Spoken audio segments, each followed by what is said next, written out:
right, everybody. Welcome to another edition of Corner to Corner Wrestling Radio right here live on Spreaker.com.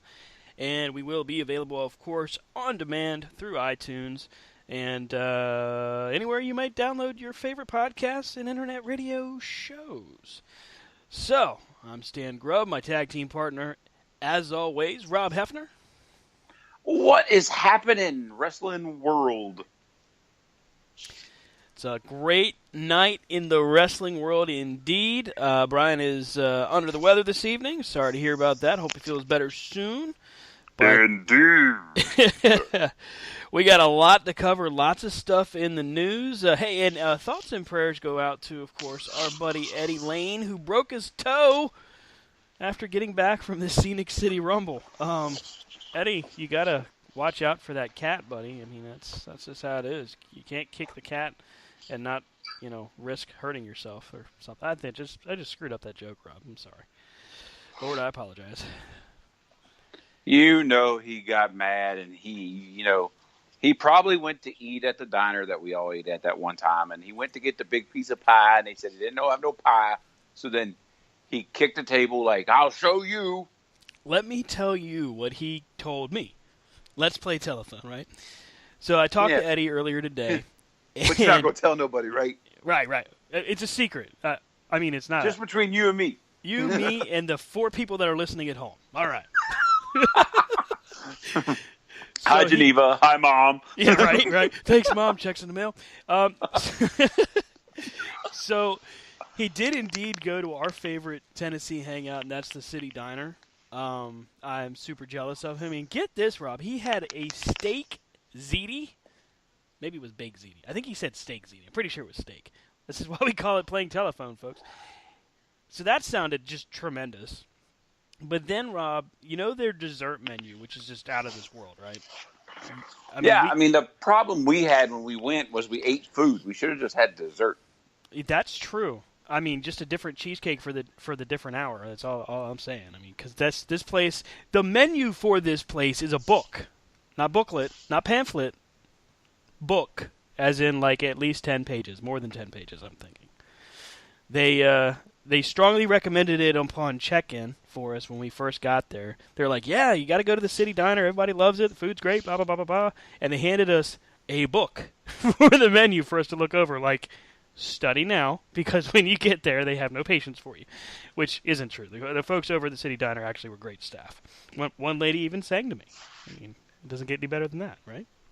I know, and it wasn't even your birthday. I know. It's a little awkward, but hey, she was a decent singer. Not so decent looking, but she was a decent singer. It's okay. Anyway, Eddie got the sampler cake, Rob. I'm not sure exactly what that looks like, but in my mind, I can picture a 2-tier sampler of different pieces of cake. And I instantly felt like I gained 10 pounds just by talking to him. Because, damn. Wow. I mean, what? A sampler cake, in and of itself, just sounds phenomenal. From the City Diner, of course. But, damn. Wow. I mean, come on. Like, the piece of cake I had was, like, the size of my fist. So, I mean, it was huge. Yeah. I'm wondering if we can send them money and have them ship food up to us. Because it's a long drive just to go down to the City Diner. It's not like it used to be, Rob, where we could just, hey, it's 2 a.m., I'm bored, let's go to Walmart. Okay. No, it's a little bit longer of a drive than that. It's like... And we have responsibilities. Yeah, we do have this crazy thing called rules, jobs, kids, families. Yeah, because contrary to what people may believe at home, this whole internet wrestling radio thing, don't pay the bills. I mean, no, it doesn't, sadly. Maybe one day we'll make it rich and famous and be like, one of those rich and famous guys that does radio, because I can't think of any of their names. Because to make my ends meet doing the wrestling radio, I would have to go do photo ops and sell 8x10s for, I don't know, $300 a pop. See, I understand you bought the $20 ticket, but this is what I'm doing. Yeah. I'm going to go totally Adam Page your butt. One of these days we'll find out he listens to our show. And, yeah, that won't go well. Hung Bucks. Right. So let's talk about, since you brought up Adam Page, let's go ahead and lead off with Ring of Honor's most recent show. I believe Supreme Reign or something like that. Anyway, it was actually streamed for free. For free. That's right. It was free. And the big news that came out of that, some different interesting pieces when you look at the results. One big piece that came out of it is making her debut. It was Ring of Honor Reign Supreme. There we go. Sorry about that. Honor Reign Supreme making her debut in the Women of Honor division to capture the first ever Ring of Honor Women's Championship, or Women of Honor Championship. Tennille Dashwood, better known as Emma, made her debut last night. She made her in-ring debut, as well as teaming up with Mandy Leon to defeat Stacey Shadows and Kelly Klein. So, hey, congrats to her. That is awesome. I'm hoping that she continues to do well, because she was definitely an underutilized talent in WWE. I agree. I think she's one of the women in WWE that suffered from the injury bug, where she got hurt, then she came back, they repackaged her, and then she also fell victim to bad creative control. Right. When she had the whole Emma gimmick, when they repackaged her from the goofy girl with Santina Morelli, like when they brought out Emma, that was gold. Mm-hmm. Just the look, the way she wrestled, her being a heel, that was just gold. And then for them to try to package her and do this whole month-long lead into Emelina. Oh, yeah. That was... The vignettes had... I think it had potential if they had pushed it, but they just didn't. It kind of reeked of a WWE gimmick that they had given up on before it debuted. Oh, yeah, Miss All Red Everything. Eva Marie. There we go. Oh, yeah, the 4-hour entrance. You have to admit, even though her wrestling left something to be desired, she was entertaining when she would come out to the ring and kind of soak up the crowd and get them all booing at her. And she did know what it was that was happening. She wasn't like thinking, wow, they really hate me. She was like, nah, they really hate me. She was ready to work the crowd, and she did well at that.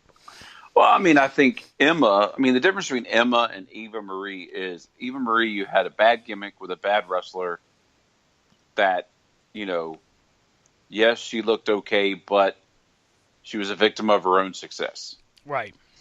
Emma, you had a good wrestler in a bad gimmick with no push. And so I think that was it. And, it's kind of what the WWE's done with a lot of stuff, is they get all the women that they go around and scoop up all these talents, and then they don't do anything with them. But anyway, moving on. Sorry. No, very typical of what unfortunately happens in WWE, and that's a great point. But Ring of Honor again did stream this event for free. Honor Reign Supreme, of course. Emma, now known as Tennille Dashwood, which I believe is her correct real name, made her debut and saying that she was going to be taking part in the tournament. Some other information that came out of this was more interesting conversation about whether or not there is problems in the Bullet Club. At the event last night... Hold on. What? Brian might not be here, so I have to interject that there are, on behalf of Brian, that there are no problems in the Bullet Club. That don't believe what you see. Okay, fair enough. All right, now moving on. I'm just reporting what's reported out there on on the dirt sheets. But you get them from that. No, no, no, no, no, no. I have done very well, at least this past 3 months. That I haven't visited his website. Hey, here's the thing. I'll mention that something I heard about him just a few minutes, but that was kind of interesting. Side note. So anyhow, the Kingdom, Matt Taven, TK O'Ryan, and Vinny Marseglia. I hope I pronounced that right. Defeated the Bullet Club, which was Cody Rhodes, Marty Scurll, and Adam Page. Cody gets on the mic and states that there's nothing wrong with the Bullet Club. Everything's fine. This is while Marty and the Young Bucks are in the ring with Cody. And what happens next is that Marty and the Young Bucks basically said everything's fine with Kenny Omega in the Bullet Club. And they walked away. That's how they left that event. I can tell you this. All of these teases and videos and all this stuff that we keep seeing, even the stuff from Being the Elite, which I still say is one of the best YouTube videos you can watch. You should check out Being the Elite any opportunity you get. Anyhow, all of these things are teasing at a big turn or something. However, one thing that I would point out is I have a feeling that the Bullet Club, as far as the Young Bucks and Marty, are actually going to turn on Kenny and beat him out of the Bullet Club, much like they did to AJ Styles before he made his appearance in WWE. That's what I think. But Rob and I were talking just a little bit before we came on the air, and Rob, you were kind of indicating maybe you thought it was going to go a different direction. Yeah, I mean, I kind of think that there's a possibility there I just think with the way the Bullet Club's been, the way the Bullet Club's made up, it's Kenny Omega and the Young Bucks plus whoever else is around, Marty Scurll, Adam Page. But I truly believe that it's going to be, they're going to basically drum Cody out because I have a feeling Cody's not done in Stamford. I think he's got I think they have their sights set on him because you and I talked about it, that maybe they realized what they got after he was gone. Mm-hmm. Because we talked earlier about bad gimmicks, or bad at, you had Cody, you put him with Gold Dust, you made him Stardust, which I thought Stardust was hilarious. But then where do you go from there? Yeah, I mean, he was on Twitter, and this is, again, another interesting side note. I was about to say a customer. A fan asked him if he thought that Vince McMahon held anybody back. And Cody was actually very forthright and honest, which, again, I salute the hell out of this guy. He's, at every twist and turn, Cody has been honest about his departure from the company. What he stated was that part of him was unhappy, but also part of him was not wanting to be Stardust anymore. Even though he knew that it was a good role, he also knew that it was never going to go any further than a tag team. He also stated that he was starting to get out of shape, and that the reason he was let go was because of that type of situation. So that was the reason he left. He stated that Vince doesn't hold anybody back. And then, of course, a fan accused him of lying, which is hilarious to me, because what does Cody Rhodes now on the outside, have to gain by lying from that? If he's later quoted as saying, Vince all held me back, Vince and Triple H are all a bunch of jerks, well, then he can never go back. So, I mean, he knows better than to play that role. But Cody was always honest about that. Well, I mean, I think Cody is a businessman, and I've said for a long time that Cody is an example of what a wrestler could do with their in-ring ability plus their knowledge of the marketing machine that is the WWE. Right. Cody learned, and I'm not saying that he learned it all from WWE, I'm just saying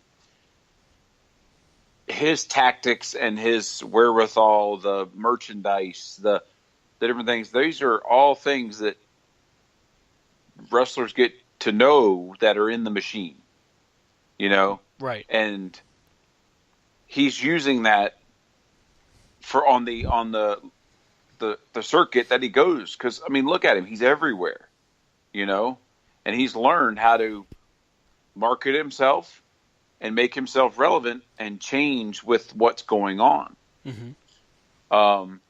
Very much to obviously the way he was doing his thing and the way the Young Bucks do their thing and Adam Page and, Kenny Omega. It was just, it's great business for them to be together. But. Well, I think he is, we call it lightning in a bottle. Every step of the way that he's taken, he knew that the Bullet Club was the right direction for him to go. So he did that. He knew that Ring of Honor was going to be the best possible solution as far as a mainstay home for his next steps in his career. He did that, and he became world champion. He's had matches that have been just unbelievable, both in Ring of Honor but also in New Japan. He knew that making sure that he kept his name out there by just being positive and concentrating on his own individual future, along with his wife Brandy, who has done the exact same thing, he's made such huge strides. I mean, the whole situation with Impact, he could have very easily said, you know what, screw those guys, they don't know what they're doing, but he didn't. Instead, he made the conscious choice to not go into that conversation, and he basically just continued to do business the right way. To your point, a great example of how the business should be done and what guys should be doing when they leave the E, instead of the whole, I can finally say wrestling again like Del Rio did, or, talking bad about Triple H behind his back like we've seen so many do. I mean, it's just, it gets cliche, it gets played out, and it clearly doesn't benefit anybody when that sort of stuff happens. So. Well, I mean, I think the difference between some of the ones we've talked about and Cody is still young enough and relevant enough to make a run in the big company. I mean, he quickly ascended to the top in Ring of Honor. Mm-hmm. There's no doubt that eventually he will hold some title in New Japan. Maybe he and Omega will be what brings the new company on when they come over stateside. Mm-hmm.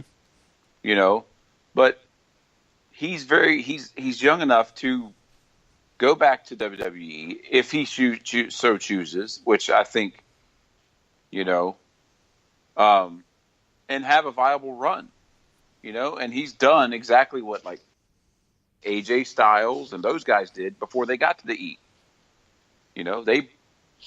They proved hey, I'm relevant. I can do this. Mm-hmm. And you've seen it time and time again. Guys who've gone away, who made themselves relevant, who have shown the WWE what they can do, they've brought them back. I mean, look at Del Rio. I mean, good Lord, how many chances does that man have to have? Yeah, that's a good point. That's a real good point. I mean, a guy like Del Rio who's wasted more than he's ever been given. It's amazing to me that any wrestler out there still gets a chance like him. I mean, he's kind of I guess you could say he's today's example of maybe, I mean, there's a lot of guys. The sad thing is there's so many to pick from statistic-wise, from guys that just kept getting another opportunity. Maybe Marty Jannetty, a guy who just keeps getting a shot and just keeps, unfortunately, blowing it. And I don't mean to say it in the regard that Marty Jannetty was a poor talent. It's quite the opposite. Marty Jannetty was tremendous, and still gets regular bookings. The guy's not dying, but there's a huge gap in what he had, and he's acknowledged it, whether it was substance abuse or otherwise. That just takes guys out of the limelight in a negative fashion, and I think Cody is a great example of that, kind of getting back to that conversation. Hey, another big part of the reason that Ring of Honor aired Honor Reigns Supreme for free last night is they are getting ready to roll out their very own streaming service, and that is the Honor Club. So, what? That is correct. Ring of Honor has announced they are going to be starting a brand new streaming service which fans will be able to stream not only their pay-per-views, but Ring of Honor's live events, too. If fans sign up at the monthly rate of $9.99, they will get pay-per-views live 50% off, but if they sign up for the year under the VIP membership, which is $119.99, all Ring of Honor pay-per-views will be free. Previously, Ring of Honor had a ringside membership for fans to get early access to tickets. Now, that will be rolled into this service, so fans will now have access to the video library and receive discounts at the pro shop. They haven't announced a start date yet, but this is big, big news for Ring of Honor. Wow. Congratulations to Ring of Honor on that. I mean, that's cool. I mean, that just shows you where the next generation of wrestling is going to come from. Mm-hmm. You know, I mean, how many people thought out there that when old Vinnie Mac did it a few years ago, mm-hmm. that it would have amounted to anything? You know, they're like, oh, he'll be broke in a year. You know, but now look, that's where everything's going. You know, Impact's doing the same thing. Mm-hmm. Yeah, I mean, I think it'll show you where the viability is in a company when Ring of Honor gets it going. I truly believe Ring of Honor will have it off the ground before Impact will. But, well, I mean, the whole situation between Anthem and Impact and Global Force Wrestling was, there's a common phrase called, too many Chiefs, not enough Indians. And that's where a lot of people end up seeing some of the stuff that we've seen that's happened from Global and Impact. And I believe they're called Impact Wrestling again, by the way. It's hard to keep track. But that's what hurt their opportunity to offer that. I think Ring of Honor still offers a very viable product, a very exciting product in and out of the ring. And I think they will probably find success both on a yearly subscription and on a monthly. Yeah, I mean, I think they will. I'm sorry, I was distracted. I'm watching SmackDown, and I can truly say that Charlotte versus Liv, there's some heat in here. You know, there's been reports of there actually being some bad blood between Liv Morgan and a few of the different women's wrestlers, but I think that still makes for good TV as long as they don't get unprofessional with it. I mean, Charlotte goes to put her in the ring, and I don't know if Liv just didn't really notice it or whatever, but Liv just totally ran her whole bottom half into the ring. Mm-hmm. And then, Charlotte's mouth bloody from obviously something. But you can tell there were some potatoes being thrown. Well, that is what will happen with the heat of the moment, but at the same time, it makes you wonder what happens with the receipt, too. So, yeah. Looking through with what we've seen, we were just talking about viability and success. Yeah, sorry. No, you're fine. So, we were talking about... This is what happens when Brian's not here. My ADD kicks in, and we go everywhere. I'm here, buddy. I'm going to try my best to keep us focused. But you mentioned how years ago, when they started the network back in 2014, that they anticipated, they being wrestling fans and some of the internet wrestling community, predicted that Vince would end up being broke and the WWE would suffer because of it. Well, here we are in 2018 with reports from February 8th, 2018, as a matter of fact, which announced financially versus the previous year, WWE achieved record financial results, generating the highest level of revenue and adjusted OIBDA in the company's history. What they are stating is revenue increased 10%, the highest in company history. Operating income increased 36%. Adjusted OIBDA increased 40%. The global reach of WWE content and multi-year distribution agreements in France, Japan, South Korea, Australia, the Philippines, and sub-Saharan Africa, among other countries and regions. The YouTube channel remains number one for the most viewed sports channel and second most viewed on YouTube with 20 billion, that's with a B, billion lifetime views. I wonder about the lifetime views part of that. It seems to me like that might be kind of hard to track, but okay. and what they've also been able to do, of course, with the 25th anniversary. Say what you want about some of the stuff that's happened from the 25th anniversary to the Women's Royal Rumble and all the things in between. I gotta tell you, the McMahon family isn't going away anytime soon. Vince McMahon may have a lot of things going on as far as the XFL and all that, but WWE is definitely not going away. Oh, no. It's not. No matter who or what is out there, I truly believe that WWE will be around in some form no matter what. If New Japan comes to the United States and has a slam back, breakthrough performance and they just start running roughshod over everything, WWE will still be around in some form. Right. Could there be a day where the WWE is not the powerhouse that it is? Yeah. But I truly believe that when you see something like that kind of thing start happening again, like if the WWE starts going down again, that's when you will see Vince say, you know what? It's time for a new blood, because that's what's going to happen, But with the XFL, with all this stuff, I mean, that just shows you also how powerful the WWE is. I mean, for them to, you go to these events, and you see how many empty seats there are, and you're like, wow, but then you're like, they're still making money. Yeah, I mean, it's easy to sit there and kind of talk smack about it because you're unhappy about the product. Hey, you're preaching to the choir as far as being unhappy with various parts of the product, of course. But, Vince McMahon and family have made it a point that they are survivors. I mean, nobody will forget just how close they were to closing the doors during the Monday Night War.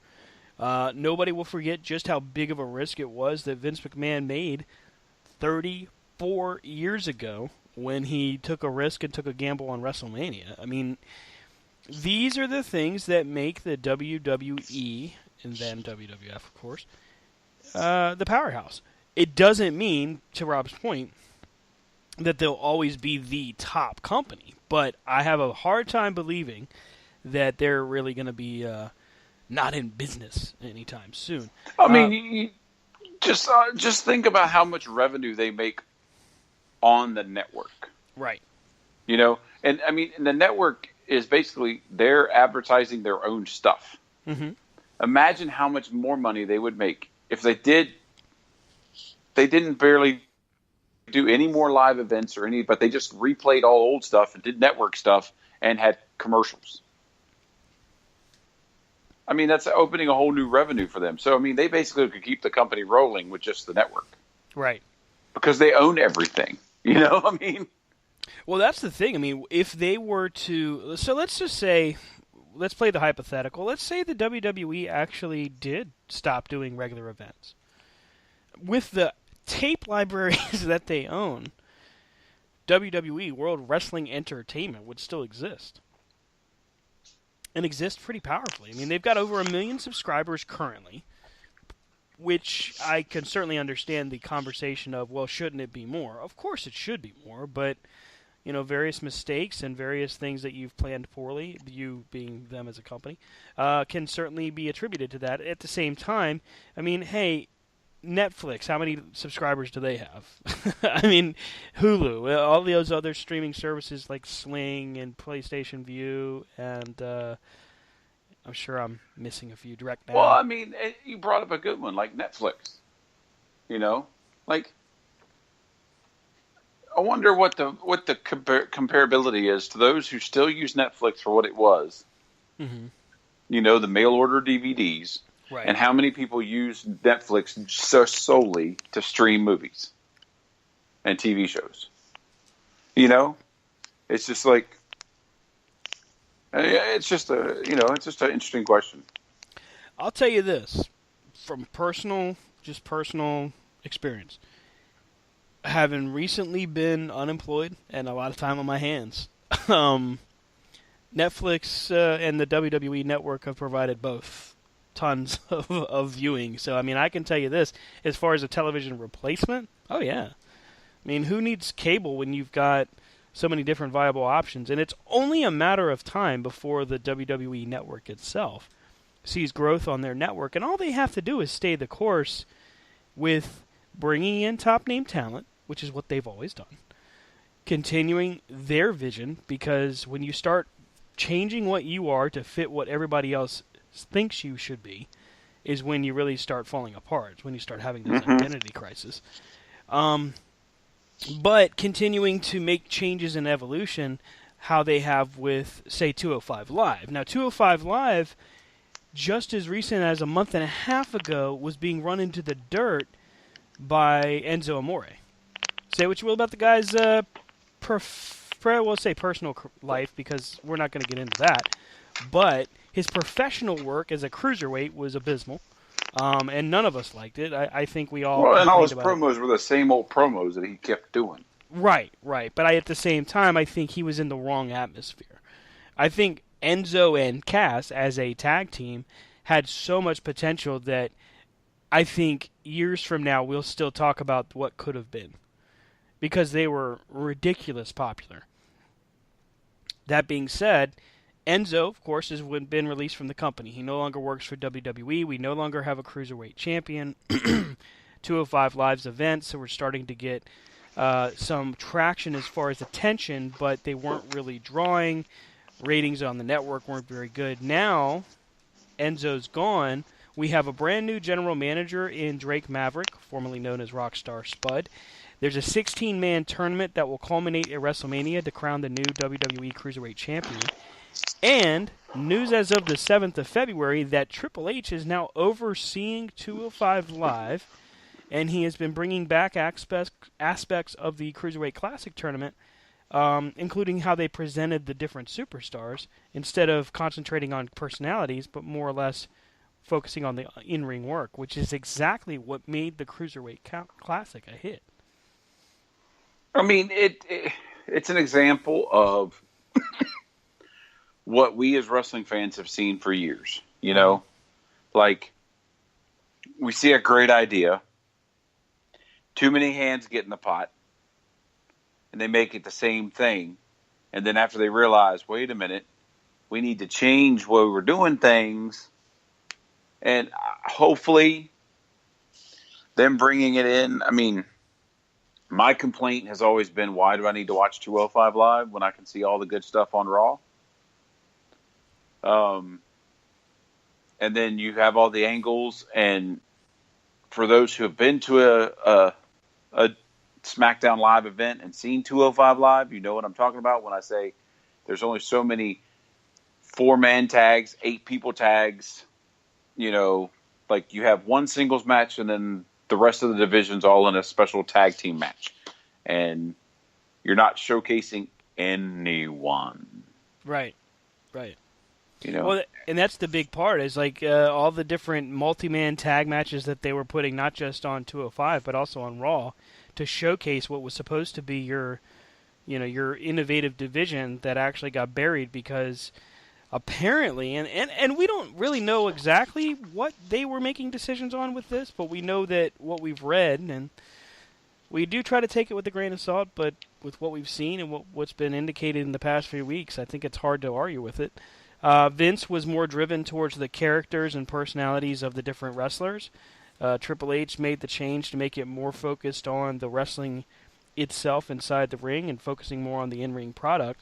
Then you see different changes coming in where we see guys like Roderick Strong and Hideo Itami come up to the 205 Live brand.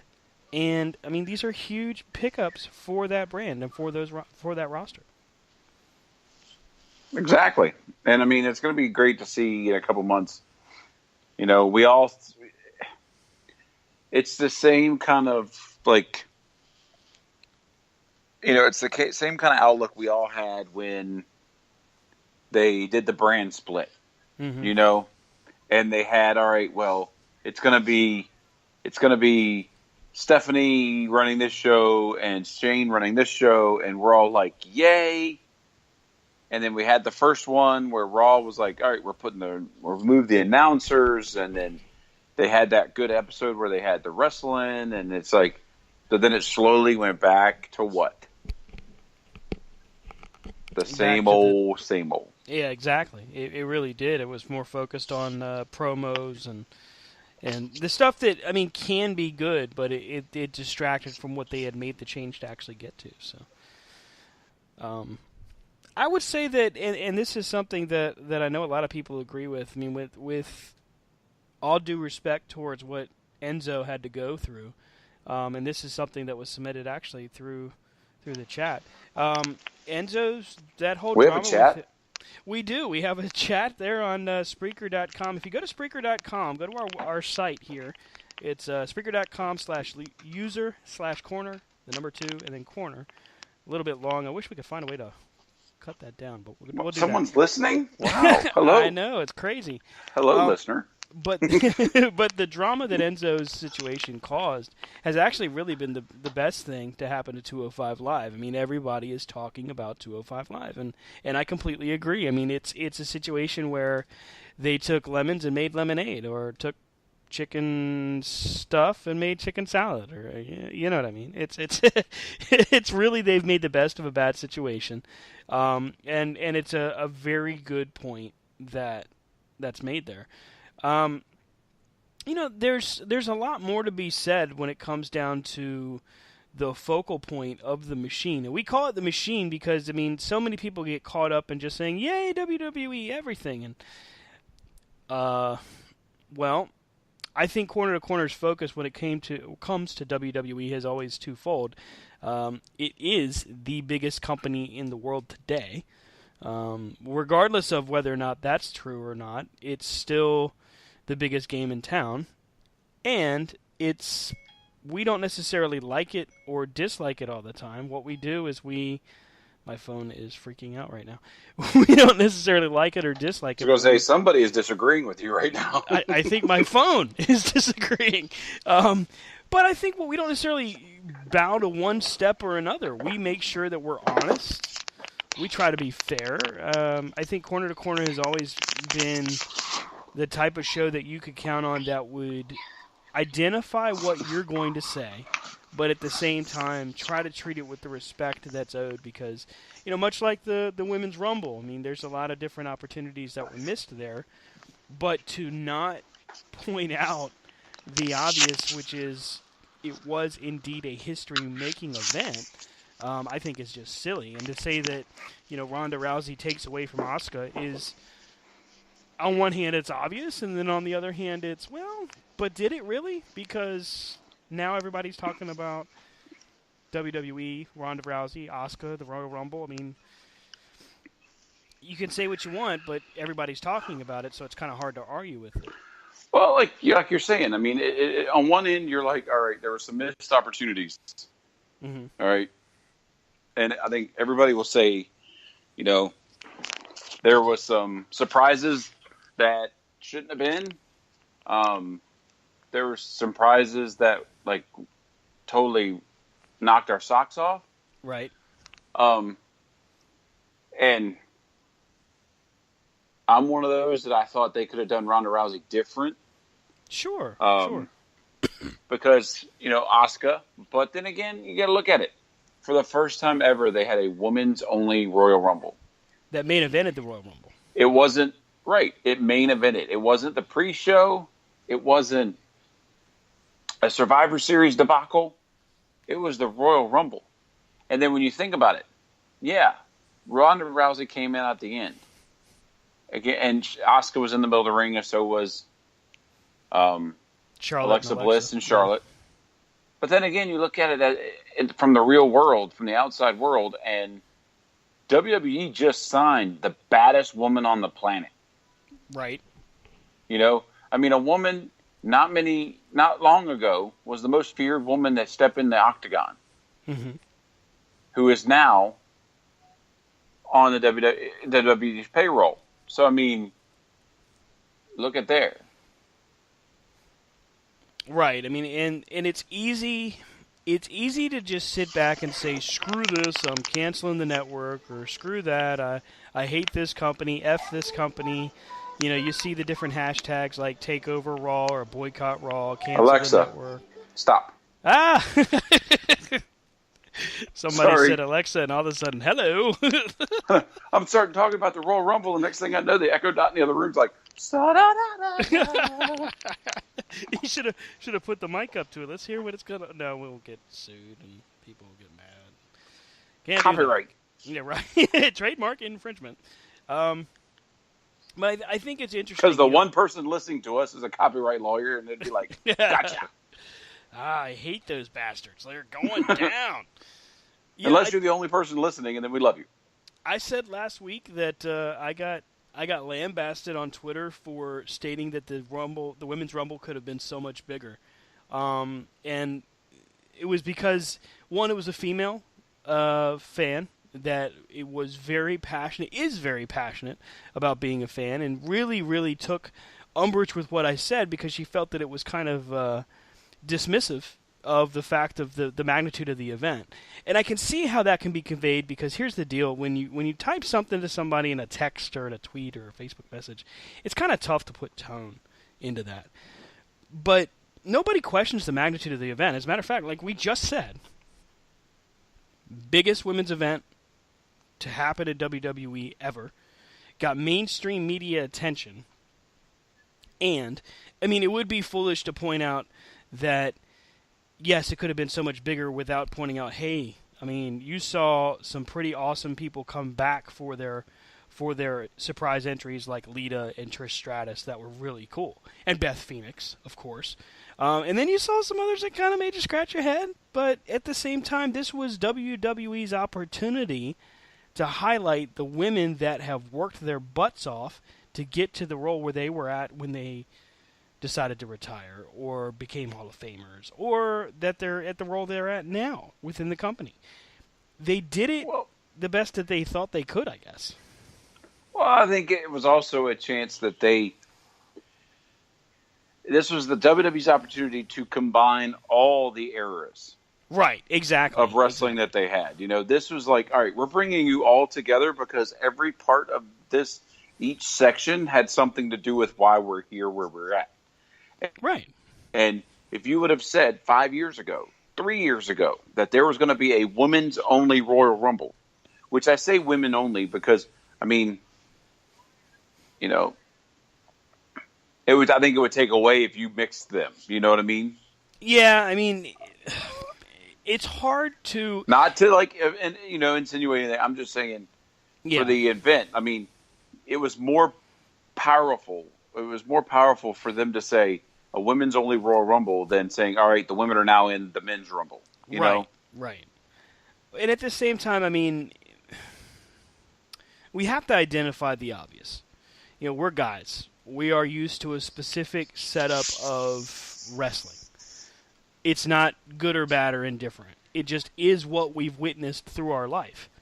So when we see the women's division evolve the way it has, some of us pick up on it right away and say, this is awesome, and some of us pick up on it kind of slow. We're like, man, I don't know about this. Like for me, if you go back through any of my audio archives from any show I've ever done, I'm always very critical of women's wrestling.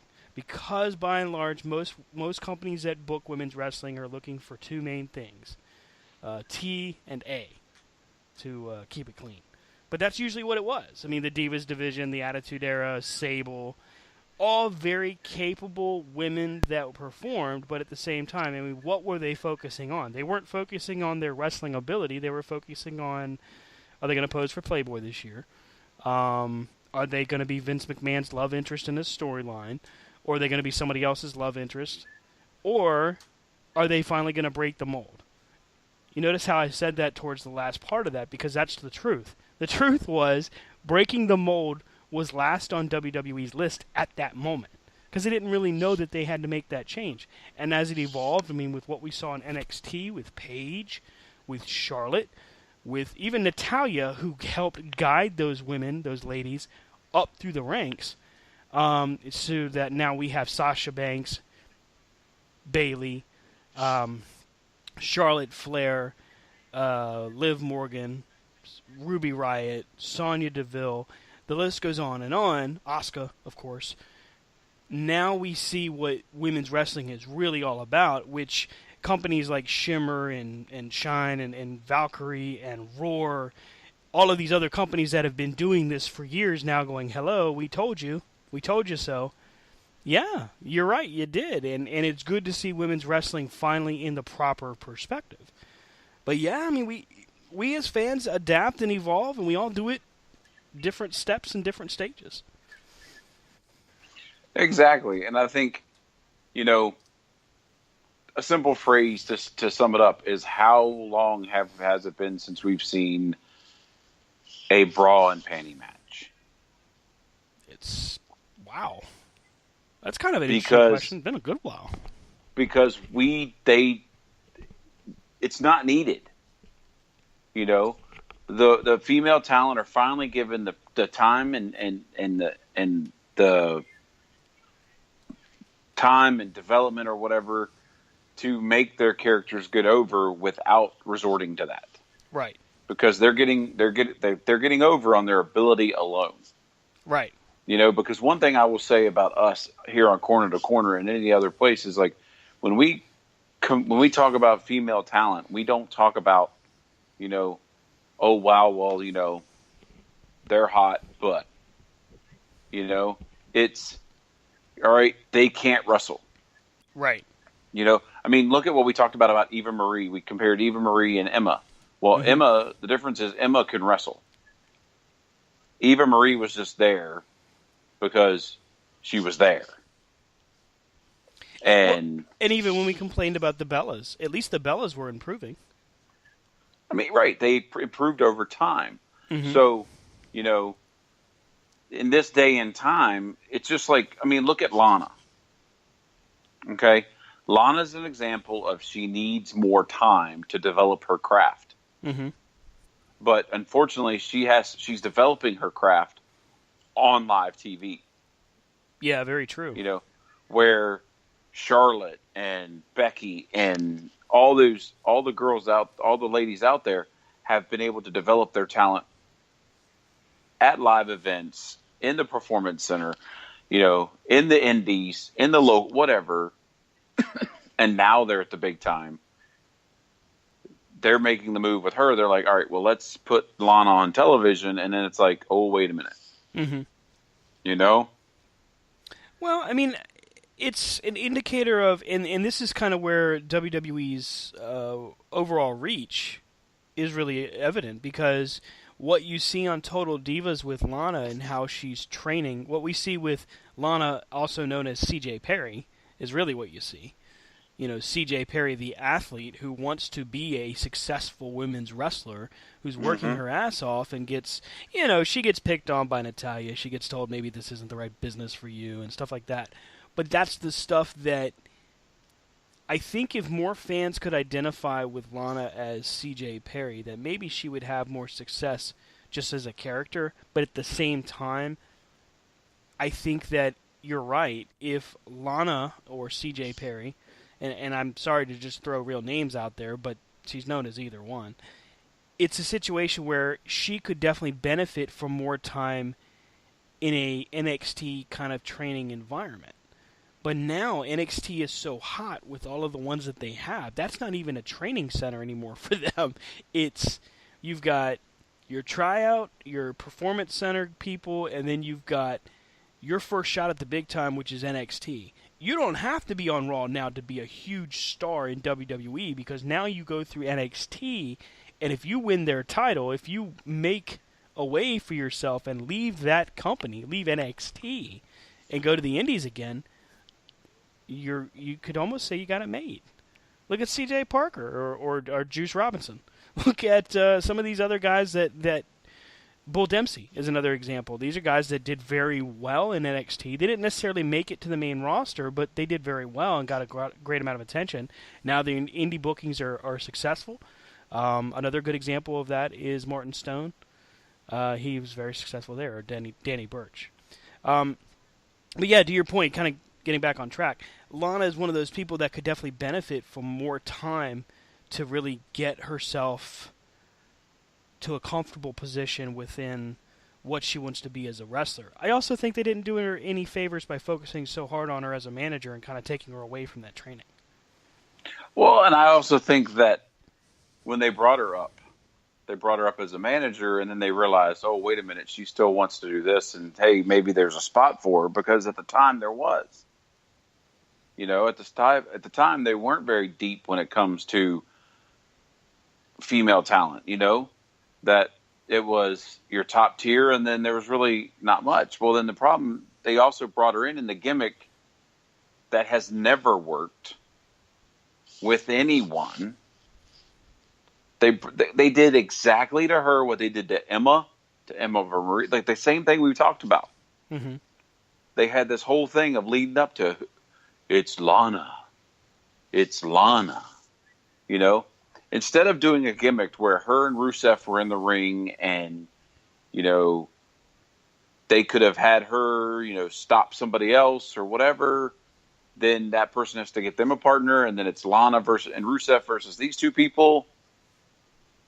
Right. That could have worked her in there slower, to where she's not been, boom, all right, you've been billed as the next greatest thing. Let's see what you got. And, oh, wait a minute, you're not ready.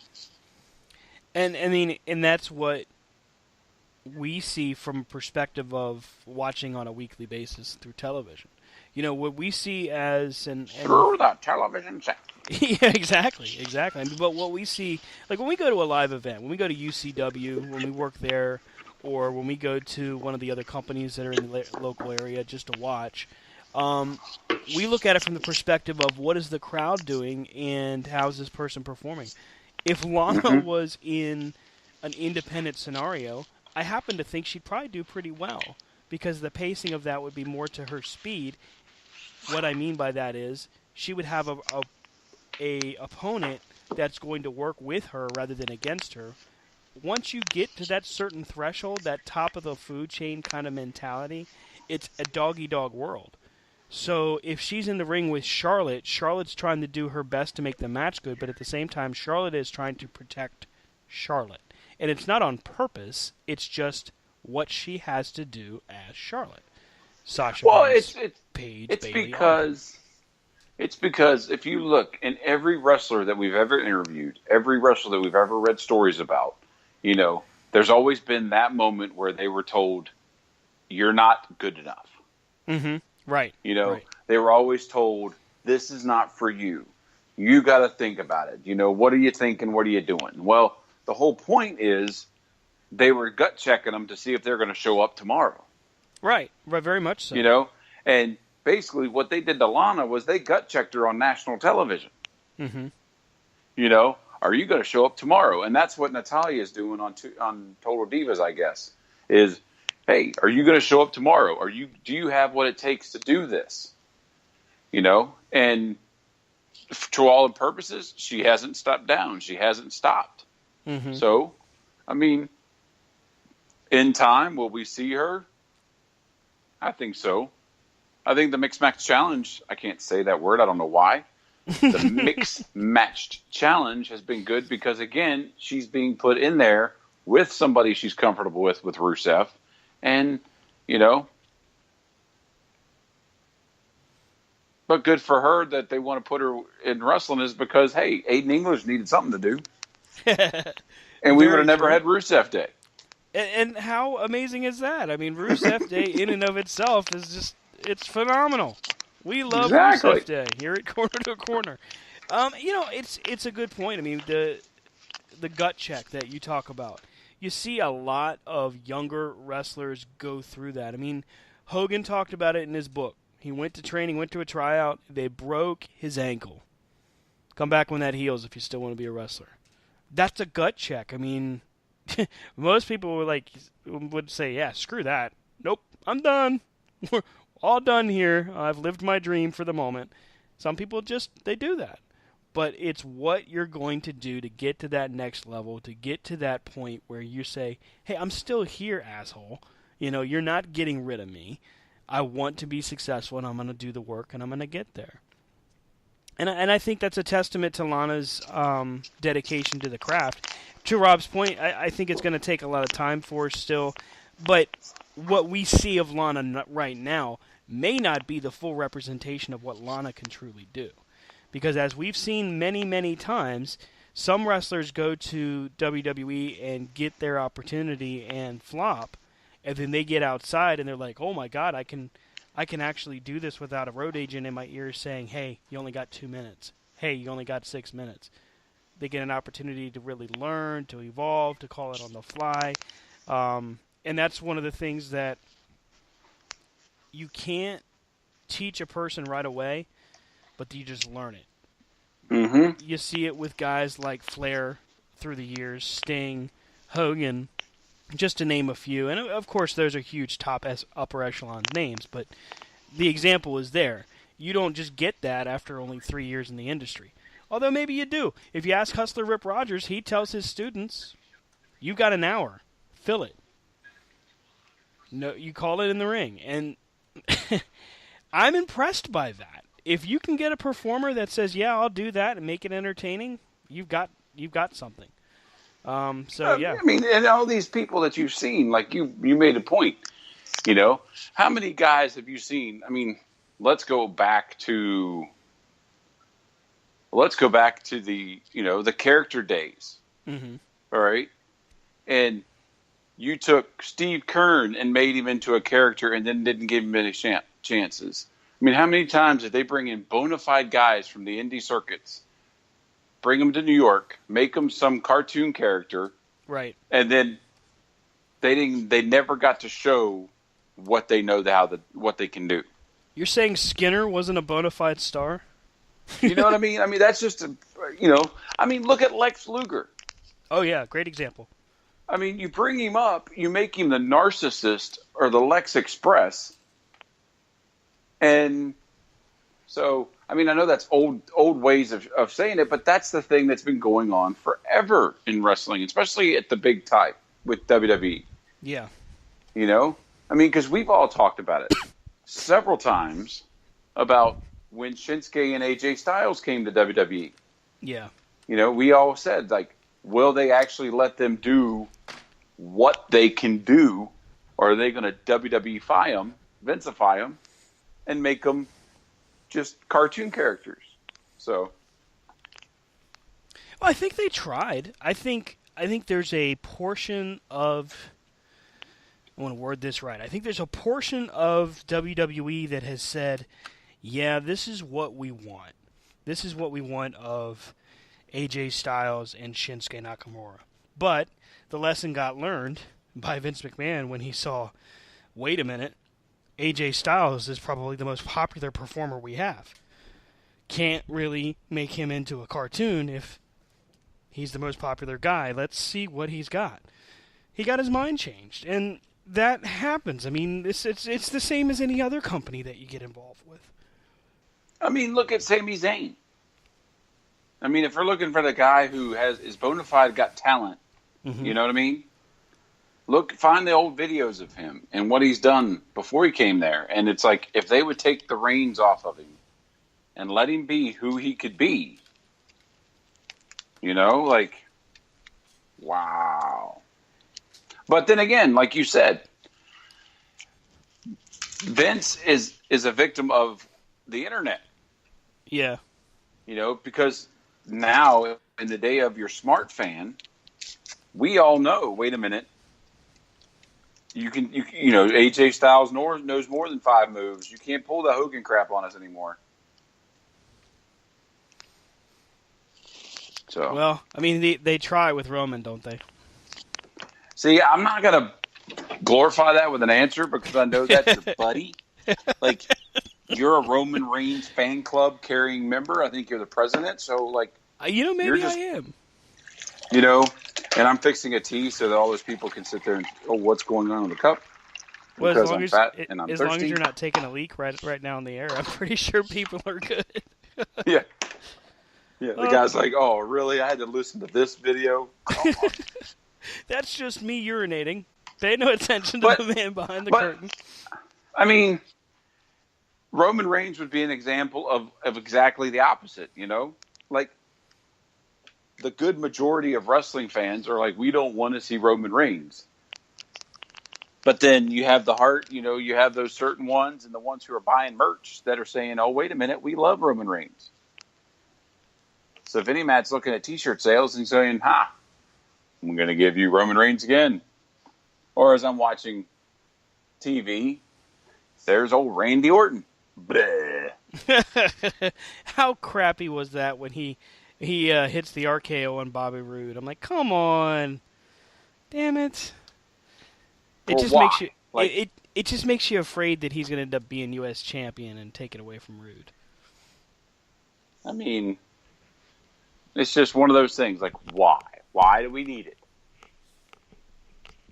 You know, isn't there a movie? Can't we film or something? Can we film like Deserter? You know, I mean, they can't film Marine 5 because he wasn't a Marine long enough. But Well, what was it? AWOL. He went AWOL. That's right. He ran away. he was a deserter. Uh-huh. Yep. He's a real patriot right there. Yep. But anyway, moving on. Let's not give him any more talking time. Right. And plus, we don't want to get in trouble. You never know. Never know who's listening, Rob. Hey, You I never do think know. they listen from time to time because there's things we talk about and it's like, bam. Hey, wait a minute. Sometimes, you know what? You're not wrong. You're not wrong. I mean, the Hefner rule, I think they take pride in putting the Hefner rule on TV now. I really do. Or when we talked about Dolph Ziggler, I think we said the week before, we said, what he should do is come out, have this music play, and then stop. And he just comes out to nothing. Yep. And then the next week he comes out, bam. Like, what? Or actually, what about us saying that, hey, you know what? Watch it be Dolph Ziggler that comes out at number 30. Who came out at number 30 this year? Yeah, that's right. Dolph Ziggler. Ziggler. Hey, did you know, rumor has it that Ziggler actually just re-signed with WWE for a multi-year deal. Apparently a pretty sweet deal where he can actually do outside projects. He can leave after his matches, things like that.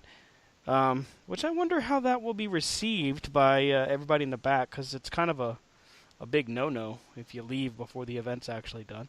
Anyway, but according to the deal, he's happy to put over whoever they ask him to put over and do whatever they ask him to do, as long as he can do his outside stuff. So good for him. Congratulations, Dolph Ziggler. Hey, if he can get the deal, well, who's to it, right? Right. I mean, hey, you can't just be Zack Ryder all the time. It's got to be somebody else. Hey, speaking of Dolph Ziggler, kind of staying on that same riff, Shane McMahon put on Twitter that the winner of this coming week's SmackDown matchup between Dolph Ziggler and Baron Corbin will go in to join AJ Styles, Sami Zayn, and Kevin Owens in a title match at Fastlane. So instead of a triple threat, it's going to be a fatal four-way. Your favorite match, Rob?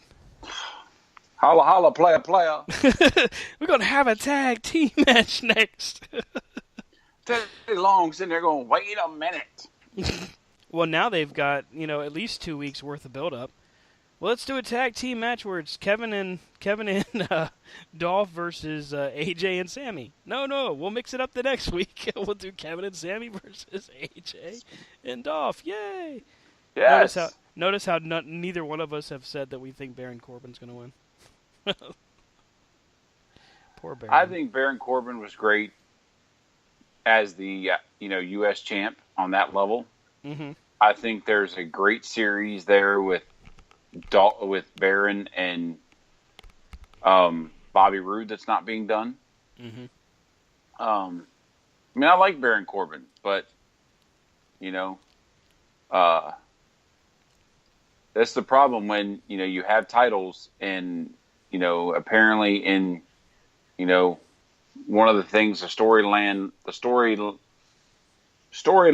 we're doing this time is you can't have angles without titles involved. Yeah, that's true. And then there's, of course, and I don't know, man. It's always tough when it's this kind of speculation. But, of course, apparently his behavior on social media where he's gone off on veterans of the military and things like that's gotten him in trouble. Maybe he was better off where they just left him untouched and kept him in NXT for a little while longer. Maybe he was just a case of too much too soon. And I think there's also could be a case of the character overriding the person. Yeah. The person overriding the character, you know what I mean? Like, Mm-hmm. There's a time and a place, and I think everything, you know, as we say, kayfabe, but there's a time and a place. I mean, even in the darkest days of kayfabe, you would never see the bad guy heel make fun of our military or anything. Right, right. They You know, kept certain things under wraps. They didn't necessarily like in today's internet, in Twitter and Facebook and all of that. I don't know that you could really have anymore a legit bad guy. Like, imagine if Sergeant Slaughter in today's society had come out supporting ISIS. I mean, oh, he would be in the witness relocation program. well, yet that's one part. That's one part. That's a big part. But WWE would have been seeing protests, and there would have been hate mail, and there would have been people tweeting and hashtag protest WWE, and then either Sergeant Slaughter would have been fired, or the gimmick and the story would have been buried Well, because it's they were because afraid of the backlash. right, because nobody can disagree anymore and have civil conversation. Or constipation, whatever You you know, think. but anyway, um, it's just I think these guys they blur the lines, Mm-hmm. of a lot of things, and um, just got to realize that you're representing your company whenever, and those who don't represent the company don't stay with the company. Right. You know, they will let you ride out your contract because look at the ones they let ride out that, even some personnel people at WWE headquarters are like, you still work here? Like, damn, I didn't know you were still here, And then you hear so-and-so was released by WWE today. And you're like, they were still there? Like, Well, I mean, look at Jinder Mahal. When he got released a few years ago, it was like, wait, I didn't know he was still working in there.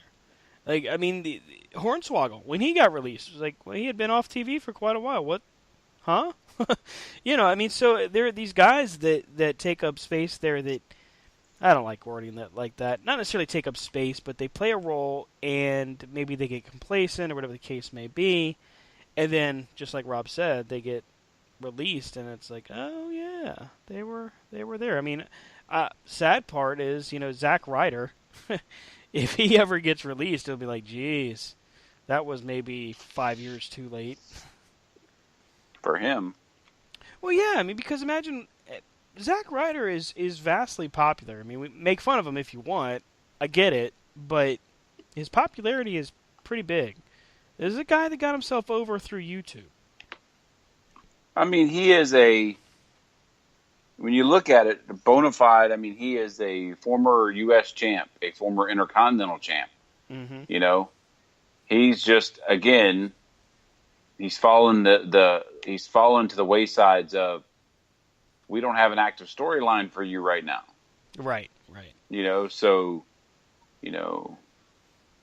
I think that's just the thing with so much TV and so many different things. They spend so much time on vignettes and, rehashing what happened the week before.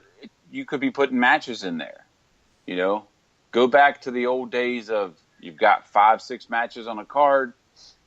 And then you've got 2 or 3 interviews of your big guys, like your world champion, like AJ Styles won't defend tonight, but at least, have some people wrestle. Right. Anyway. Well, you remember back in the day when we would watch, what was it, Beyond the Mat. And there was an independent show. They had, like, Jake Roberts and a few other guys.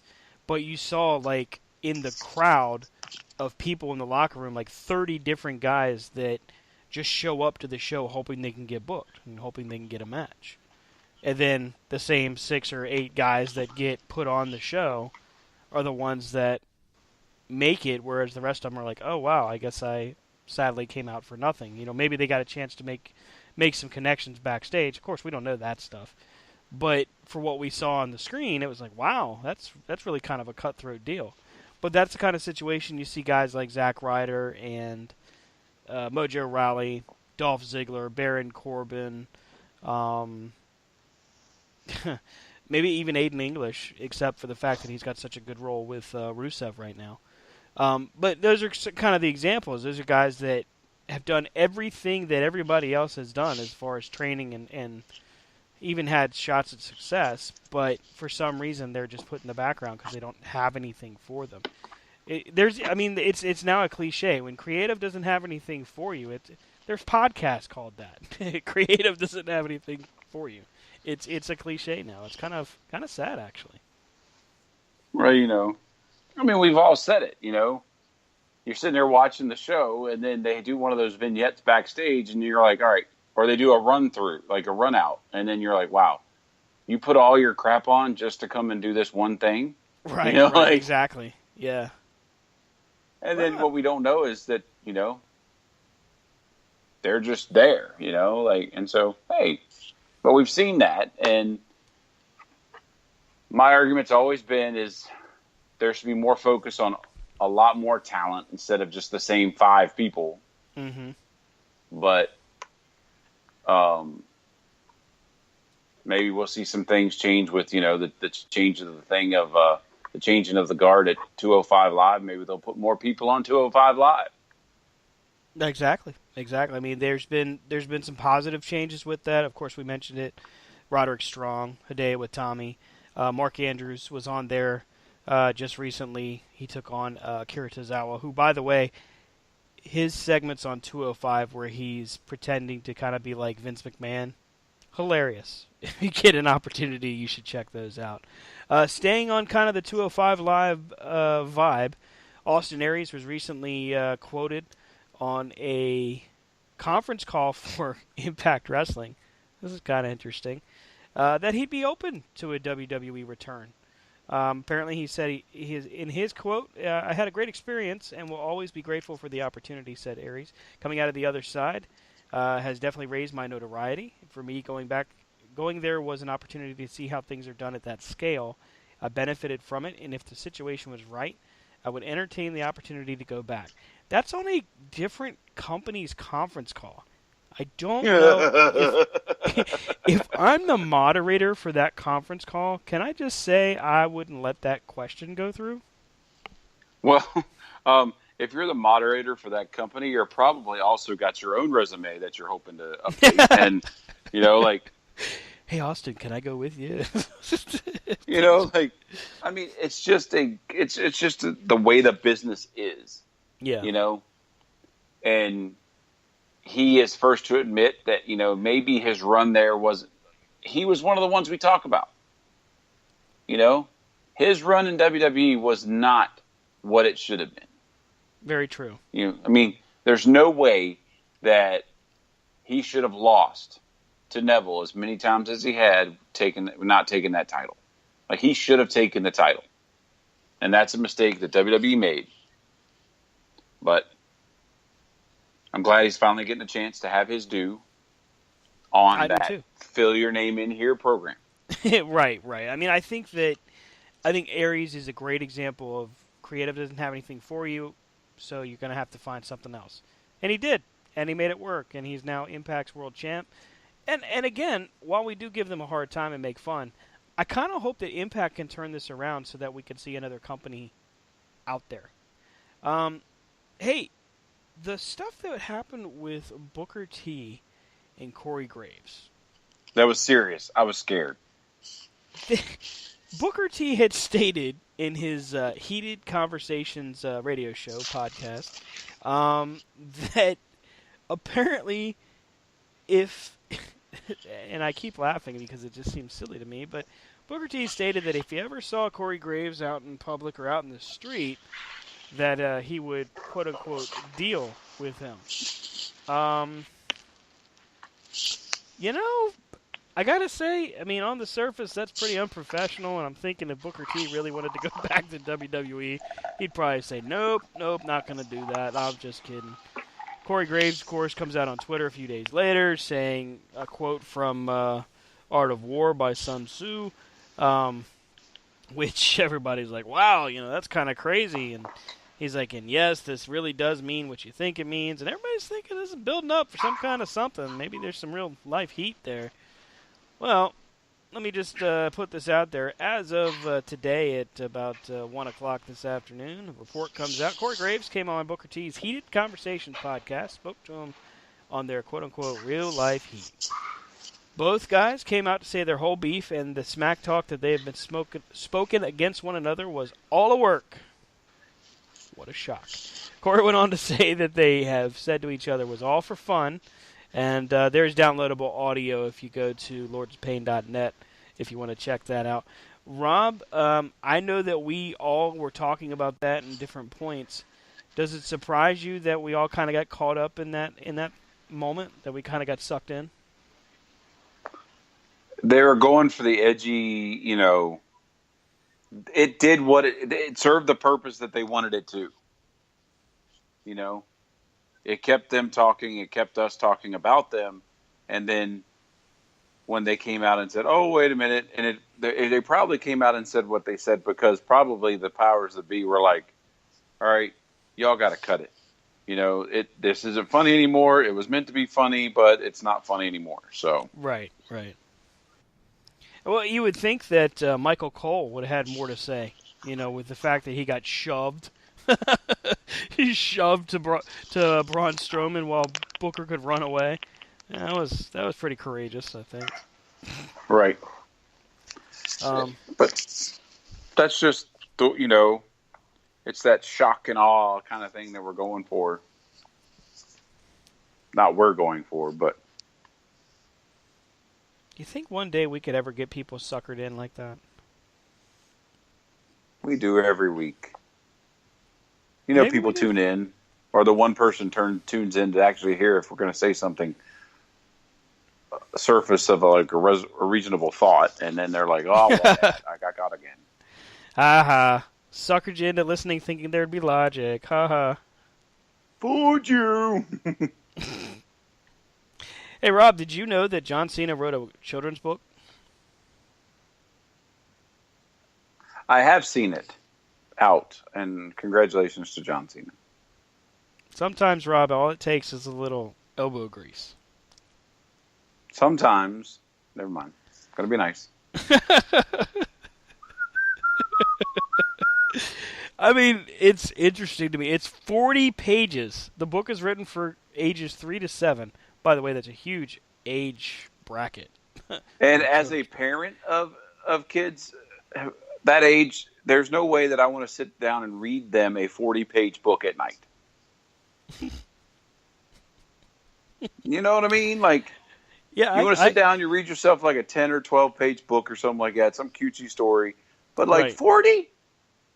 40 pages, dude.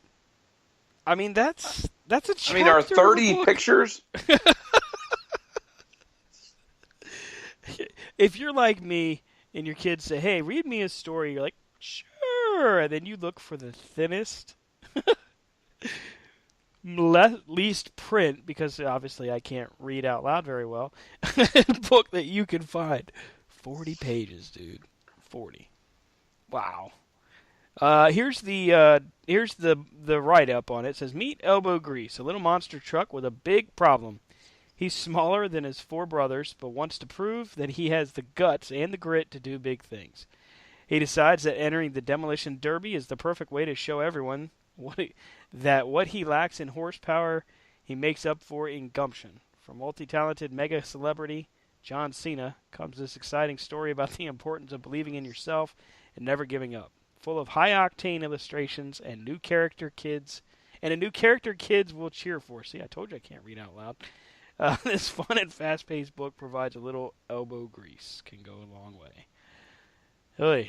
So the blurb reads like a dad joke, and I'm instantly turned off. Sorry, John. I guess I'm not going to read your children's book.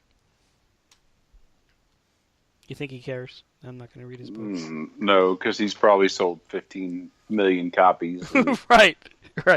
But for the record, it is an $18 book. Is it available on www.shop.com yet? That's a great question, Rob. Let me just check. It is on sale. It's available for pre-order, and it is from Penguin Random House on Amazon.com for pre-order. So I would imagine it'll be on WWE.com eventually.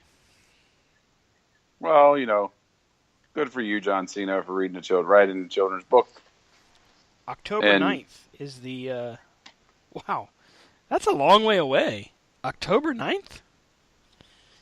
Jeez. Nothing like giving us a little bit of lead time. Yeah, right? So what's he expecting? Everybody's going to go out there and get busy having sex and maybe making new babies so they can, in 9 months, read the new John Cena book to their baby? You know how many people are going to buy the John Cena book that don't even have kids? Probably every sad wrestling because it's fan John in the world. Cena. I know one guy in Georgia that's buying it right now just so he can go to a John Cena signing and say, "Will you sign my book?" Now the question is, are they going to do what they do with everything John Cena, and are they going to bring out different covers? Same book, different cover. Here's the purple cover. Here's the red cover. Does the little monster truck come out and throw its tire? How about when you open the book, does it play John Cena's theme? Bum, bum, bum, bum. Yeah. Never give up. Hustle, loyalty, and respect with elbow grease. They should have named the truck Hustle. That's actually a pretty good idea, Rob. Have you been maybe working with Penguin Random House? And maybe I write children's books and put John Cena's name on them. I don't know. I'll take those residuals. I will gladly do that. I would gladly write something and let them just say, "Hey, we're going to use your work, but not your name." Okay. If John Cena's attached to it, yeah, you're going to make some money. Yeah. Oh, yeah, well, get away with it for a little bit. I'm like, yeah, John Cena's a great author. He's a great writer. I love his books. I wonder if he's going to write like an autobiography like Mick Foley, or if it's going to be like the Hulk Hogan one where every other word is brother. Brother. Yeah, sorry, I was just so enthralled with the whole AJ Styles, and now it's going to be AJ Styles versus Sami Zayn versus AJ, versus Kevin Owens in a triple threat match at Fastlane. Right. And now with the announcement that Baron Corbin versus Dolph Ziggler, the winner gets into a fatal four-way. That's going to be an exciting title match, Rob. That's in a I don't care match. I mean, this is like, come on. What makes you not care about that? Is it the fact that it's the same four guys battling for a title that don't deserve it? Well, it's the same. Right now, it's the same three people that fought last month for a title. And it's like, we've got to come to whatever. So here's the thing.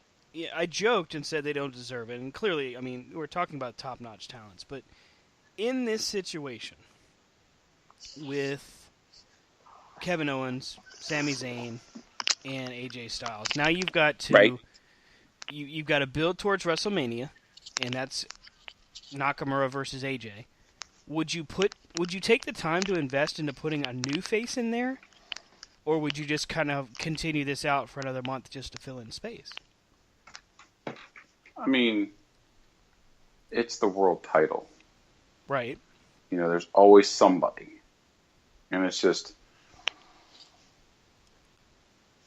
there you go. If you want them to have it Nakamura and AJ versus them. Ah, okay. Then you could build up the whole, they're a team, but then one turns on the other. Right. That's true. They can't count on each other. They can't trust each other. They're on a collision course at WrestleMania. Right. It's like, they're friends now. They have to be foes. Wow. And then... we should do this. We should write this stuff for them. And then you have Sammy versus Kevin at WrestleMania. For you cost me my shot. Yeah, see, Rob Hefner for WWE Creative. You know? Hashtag Rob saves WWE.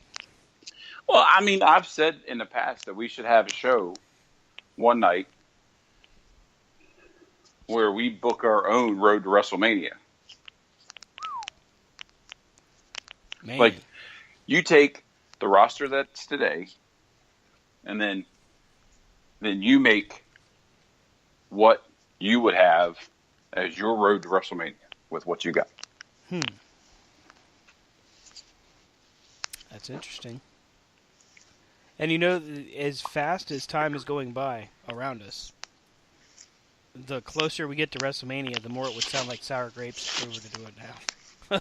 Well, that's what I was saying. And like, you know, I kind of mentioned it a few months ago, but now it would be like, never mind.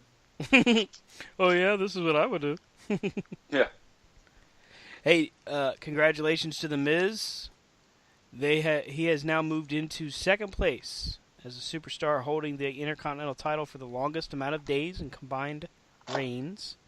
Collectively, The Miz has been an Intercontinental Champion for 542 days. That's pretty cool. Yep. And congratulations to The Miz signing a multi-year deal with WWE. That's right. They got him locked down for multiple years going forward. I have a feeling that after the WrestleMania, there's reports, of course, going on that... You just said after the WrestleMania. Like, I said we're going over here to the Piggly Wiggly. I said the Wrestle... Oh, damn. Yeah, you did. You're going over to the WrestleMania. We're going over to the wrestling show. I really am getting old. Damn. Sorry. Get off my lawn, kids! Okay, so after WrestleMania, there we go. The rumor is that Brock Lesnar is headed back to UFC, which makes sense. I mean, he's kind of done everything he can do. So Brock goes back to UFC. He can hog a belt no more. So let's say WWE goes forward with Roman and Brock, which I don't know. Elimination Chamber right now, as it stands, is for the chance to. But while I'm recording here, basically what I'm pointing out is that we've got 5 positions in the Rumble. Sorry, the connection kind of threw me off. We got 5 positions in the Elimination Chamber already set up with The Miz, Roman Reigns, John Cena, Elias, and Braun. And the 5th, I'm going to go ahead and pull Rob back on the show here. Do I got you, big guy? You got me? There he is. I hear you now. Welcome back, Rob. We're back live on the air there. Sorry about that. My internet connection kind of frizzed out. But anyhow... Like, am I there? Or, I mean, I was changing out the laundry, so I'm like, you know, because this, you know, us big-time wrestling radio folk, you know, we do our own laundry.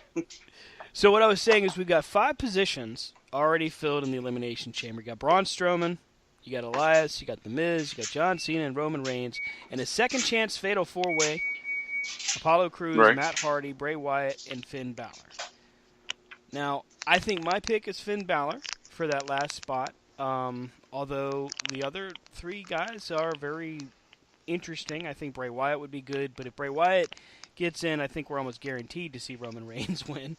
Matt Hardy, same way. If Apollo Crews gets in, you know, kind of throws that X factor in, I don't know. I mean, we're destined to see Roman Reigns win anyway. You know? That's a good possibility. I mean, my hope is that, you know, I've been praying that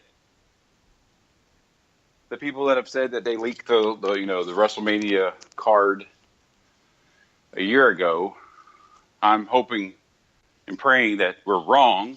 Mm-hmm. We won't see Roman Reigns in the world title picture. I mean, to me, it makes sense putting Roman with, if you're going to have Seth Rollins do a tag team, especially now that, you know, Jason Jordan's out, Dean Ambrose is out, Mm-hmm. Let's put Seth Rollins with Roman. But, you know, because I would love to see someone like Finn. Mm-hmm. I mean, that's the tier of people that keep getting buried. Right. You know, they keep getting that. Oh, wait a minute! No.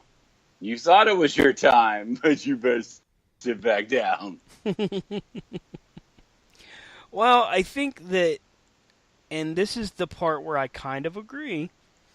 I think what WWE is trying to do is to finish the story that they never got a chance to finish with Roman Reigns and Brock Lesnar.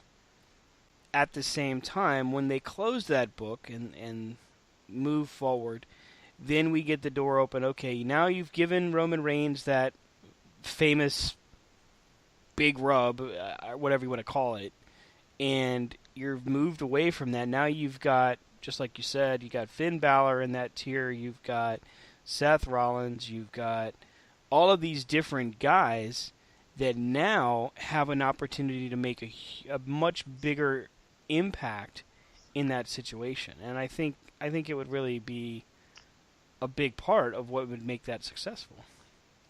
Right. But unfortunately, we don't make those decisions. That we know of. I mean, WWE's probably listening right now. They're probably saying, okay, fine. Well, we'll surprise these dopes, and hey, screw you. Instead of Reigns coming back and winning the title from Brock, we'll have Goldberg actually come back, and he'll do it. Ha ha ha. Take that. Well, then all these people watching at home can send me money because you're welcome. We'll end up seeing a ladder match between Roman and Seth against, like, the Bar for the tag titles. Yep, you're welcome. You don't like that matchup? How about a Jason Jordan on a pole match? How about a Jason Jordan goes back to NXT match? Ouch.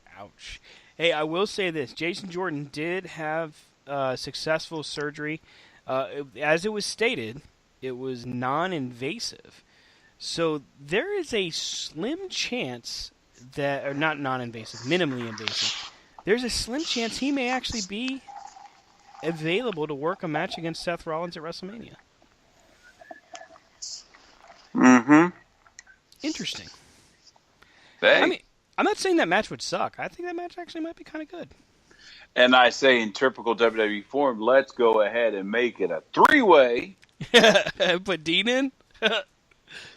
We'll put Dean in. And we'll put Roman in. Because Roman is so superhuman anyway, he can be in every match. At WrestleMania. I mean, good Lord. Maybe we could do Roman Reigns beats Alexa Bliss for the women's title. Yes, one night Roman will take on Alexa Bliss, Charlotte Flair. He'll win the Andre the Giant Battle Royal. Right. He'll single-handedly win the 2 tag team titles. Right. With 2 different partners. He'll or no break partner. the bar. He shuts down the Uso at Penitentiary. Mm-hmm. And then he takes Bobby Roode's title. Right. Takes out the Miz and then stands victorious. That's right. And then WWE at that point would close. I think either that or the internet would explode. About halfway through the card, that WrestleMania would turn into any ending of Monday Night Nitro after the NWO. People throwing crap everywhere.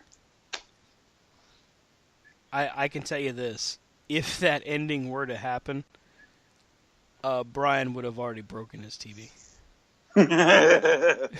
He'd have been like, no, he wouldn't have broken his TV. You know what he would have done? He would turn Mania off. It'd be the first time I'd ever see this, but he would turn Mania off and be like, hey, you know what?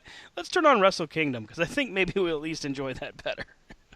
No, he would turn off the TV and say, you know what? I think it's time to watch, I don't know, Jim and the Holograms or something.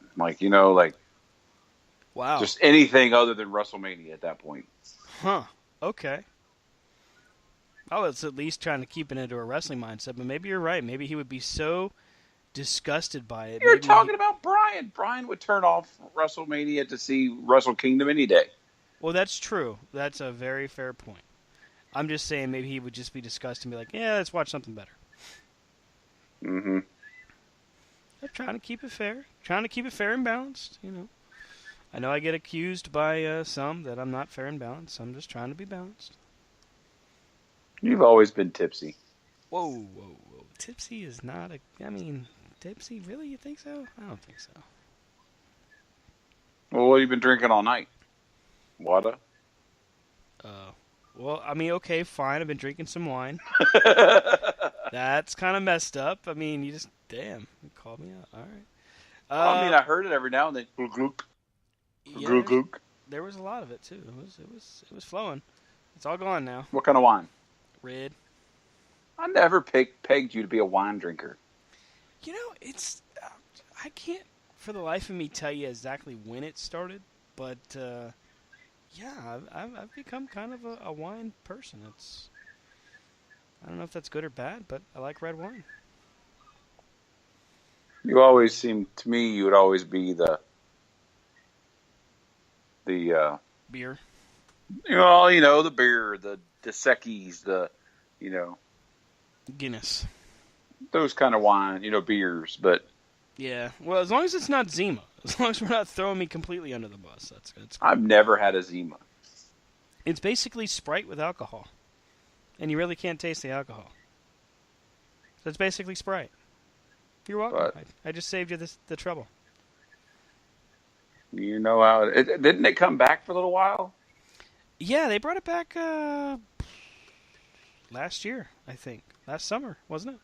It's kind of like the Pepsi Clear. They brought that back. But there's some guy in a factory somewhere all pissed off, Like, we got to halt production of what we do every day to do a limited run of this crap. It didn't sell the first time. What the hell do you think people are going to do now?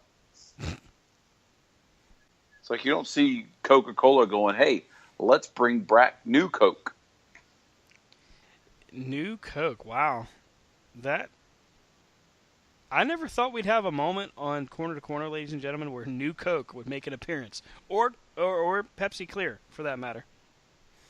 But I will say that when I went to the World of Coke in Atlanta, and if Eddie was here, he'd probably say the same thing. I don't know if he's ever been, but they actually have an exhibit called The Worst So-and-so Days of the Company. Mm-hmm.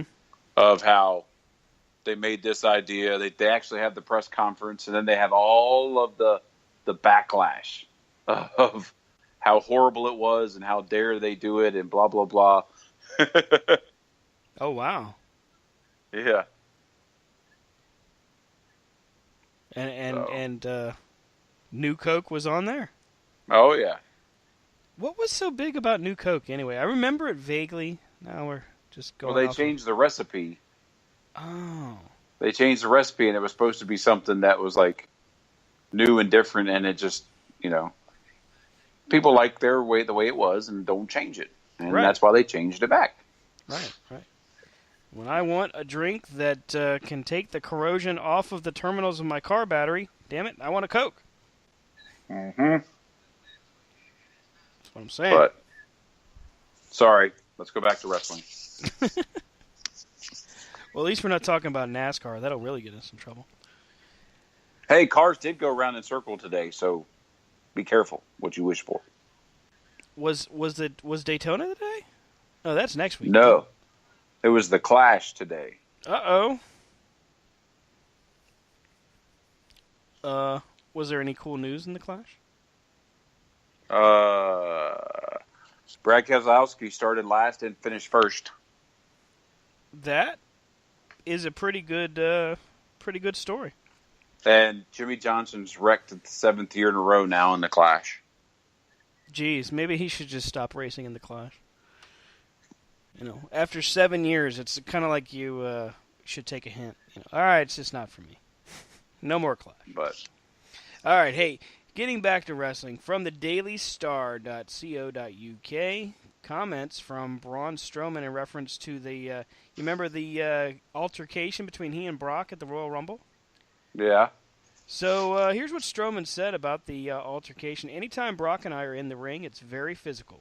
You're talking about two larger-than-life human beings who are fighting for dominance. Stuff happens. It's contact sport. It's not tennis. We're not going out there to slap a ball around. We're going out there to beat each other up, and that's what we did. Yes, Braun, that is exactly what you did, and you got your bell rung at least twice for that knee to the face. So, yeah, you're correct. That's exactly what happened there. Wow. Amazing. Yeah. At least Come he on, didn't too say larger it ain't than ballet. I mean, I would have just said, hey, you know what? I mistakenly gave him a knee to the face, and he gave me, without mistakenly, 2 hands to the face. Apparently, it was Braun's turn to catch these hands. Yeah. Oh, man. He ain't taking it to Suplex City. He's taking it to Slap City. What did the 5 fingers say to the face? Yeah. Slap! Oh, my goodness. Rob, what did you think of the Mixed Match Challenge from this week with Jimmy Uso and Naomi versus Goldust and Mandy? I like the team of Goldust and Mandy. I mean, I am a fan. You know? So, excited to see what happens from here on out. Should be interesting to see how that sort of stuff plays out going forward. I will say this. First episode of the Mixed Match Challenge was 135,600 live viewers. Episode 2, 91,900.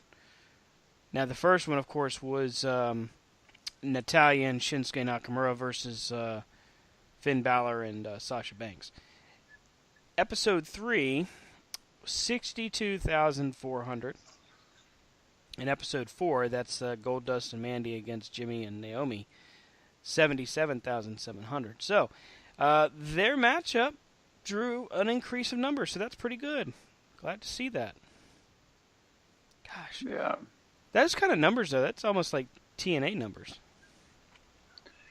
Yeah, but, I mean, when you think about it, it's one match. Right. You know, it's one match on Facebook. They have 0 overhead involved. Very true. I mean, the ring's already there. The venue is already there. The only thing you're doing is flying 2 people in. Regardless of which one it is, you're flying in the 2 people that are normally on the other show. That's true. Plus, the other part of that is what we don't know just yet. What are the view numbers off of the matches after they're like saved to YouTube and all of that? So, for example, if you look at Braun and Alexa versus Sami Zayn and Becky Lynch, which is the 3rd week, there's 370,000 views, and that's from let's see, this is from Wrestling Phobia. That's not even WWE's channel. The Goldust and Mandy Rose versus Jimmy and Naomi, 129,000 as of the day it was posted. But the 2-minute segment that was posted, Are Goldust and Mandy Rose Built to Last after the Mixed Match Challenge, 452,000. So, I mean, the numbers are kind of deceiving. I mean, and you also got to look at, bless you, of what you've got going on. You know, I mean, when you've got Shinsuke and Natalya versus AJ, you know, or vice versa, you know, it's the names you've got. I mean, when you've got Mandy Rose and Goldust versus Jey Uso and Naomi, or Jimmy Uso and Naomi, I mean, on any day are those names alone gonna like, oh, let's watch it? You know? Right. But, you know, I think you're right on to something. It's like, that's just the WWE numbers. That's not the replay numbers. That's not this number. It's just, So, Yeah, and I it's mean, yet another thing that they're got going on. right, exactly. And this is just based off of stuff I've pulled up off of YouTube. I just went to YouTube.com just to take a look. And some of these videos, I mean, we're talking 300,000, 400,000, 485,000. This is just different segments, different teaser videos for different matchups. Um, it's interesting to me that these numbers are coming in. I tell you, it's a good indication of what WWE does right with those kind of things, because now they're continuing to be talked about. So let's see here, Rob. We're on the. This sounds kind of silly, but the road to Fastlane. Yes, Fastlane, which is the You mean we're on the SmackDown. exit ramp to Fastlane? Does that count? No, we're on the fast lane to WrestleMania. No, that's not it. Um, We're on the oh, detour to WrestleMania called Fastlane. remember when they called it Roadblock?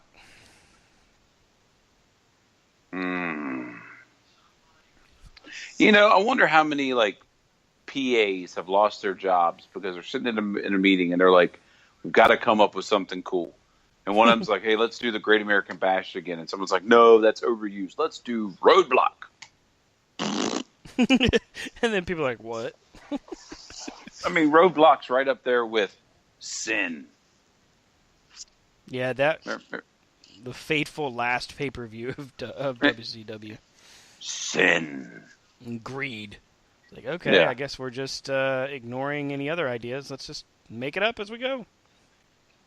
And that sums it up of what was happening at the time, you know? Must have been a lot of good drugs back then. So, Or maybe it wasn't very good. So, Rob, we know that it's AJ versus Shinsuke Nakamura at WrestleMania right now. Do we get a chance to see, does it change? Do we see maybe a title change between now and then in that fatal four-way matchup? I mean, I could see it just to have payoff of what you're doing. You know, I could see them putting the belt on Sammy or, you know, or one of them to give them, hey, here's your run, but then bam, they lose it back before WrestleMania. You know, maybe doing what they used to do with Sasha and Charlotte. Charlotte would win it on the pay-per-view, and then Sasha would win it back, or, you know, vice versa. That's my word for the day, vice versa. Vice versa? Or versa, vice Vice versa, vice, or whatever. I would like to see a payoff with the whole Sammy and Kevin thing because, you know, that's an angle going to start again. I mean, that's an angle you have. That's like a program in a bottle, you know. It's like you're sitting there in WWE Creative and it's like, all right, we need something. Oh, wait a minute. We can throw Sammy and Kevin at them again. Because they'll go and they'll make memories and they'll do good matches. But this time you have to have a payoff for it, you know. Mm-hmm. There's got to be a payoff.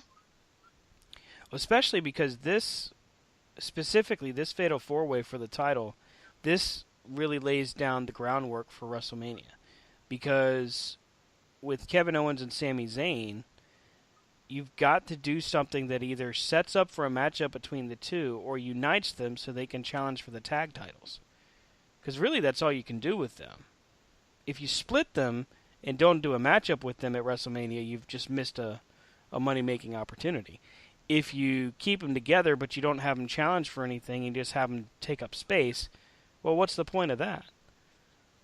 You know, with the fourth guy, whether it's Dolph or Baron Corbin, if it's Baron Corbin and he wins, you know, that's a huge moment for him, but it would be just like you described. Does he lose it 2 weeks later on a SmackDown? Right. That would be interesting. That's a good way to kind of boost Baron Corbin up for the short term and see if maybe you can build some momentum again with him, which I think you probably could. I think it would be interesting to see, you know, so the first week he comes out and maybe he's got Dolph Ziggler gets a shot. and then the following week he gets his rematch with AJ, and maybe AJ wins the belt back. At the same time, AJ winning is probably the most logical choice because it's, headed to Mania. But you've got to be able to lay the groundwork of, okay, now AJ is a dominant champion who is cementing his legacy, and it kind of makes you wonder if Nakamura gets involved. So who knows? Yeah, I mean, you could have Nakamura be the reason that AJ wins. No, there's no at Fastlane,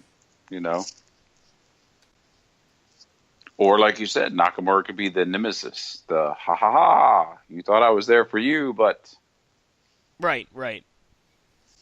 That'd be interesting. Maybe Nakamura turns bad and costs AJ the belt, and then against all odds, AJ wins the belt back, and then has to defend against Nakamura. Yeah, but when you think about it, when you got Kevin and Sammy, that would be a great angle for a belt. Right. Like I said, you can't have that off without a payoff this time.